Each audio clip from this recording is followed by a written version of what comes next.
Hey guys, welcome to my new vlog. আমাৰ গাঁৱত পাতিব হনুমান জ্যোতি 2 তাৰিখে আছে। তো সেইটো কাৰণে পুৰা ৰংটো মাৰি আছো হনুমান মন্দিৰটোত। अमेरिका क्या कहता था? क्या हो तुम? লিখি তুই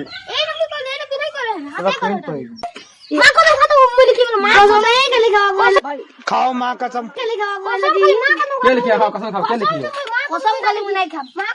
তো গাইজ মন্দিৰটো ৰং মৰা কমপ্লিট হৈ গ'ল এতিয়া। তো আমি এতিয়া ঘৰলৈ যাবলৈ ওলাইছো। পুৰা চাৰিওপিনে ৰং মৰা হৈ গ'ল। তো 2 তাৰিখে আছে হনুমান জয়ন্তী। তাৰ কাৰণে পুৰা ৰেডি কৰি থৈ দিছো। গাইজ এতিয়া ঘৰৰ পৰা গা পা ধুই কিনে গৈছো মই কলেজ পৰীক্ষা দিবলৈ। এটা 30ৰ পৰা আছে, 1 ঘণ্টা সময় আছে। তো কলেজটো গৈ পাই লওঁ। তো গাইজ এতিয়া কলেজ পাই গ'লো আৰু এতিয়া প্ৰেক্টিকেল আমাক দিছিলে। তো সেইটো জমা দিবলৈ যাওঁ। তো জেৰক্স কৰি চব ওলোৱা হৈ গ'ল। তো গাইজ একেবাৰে পৰীক্ষা দি কিনে লগ পাওঁ আপোনালোকক। তো গাইজ এতিয়া পৰীক্ষা দি কিনে হৈ গ'ল। পৰীক্ষা পেপাৰ বহুত খাতাৰনাক টান আহিছিলে, একো নিলিখিলে। তো কলেজত আছে বেলগছ, তো ওপৰৰ পৰা পৰিছিলে বেল 2টা।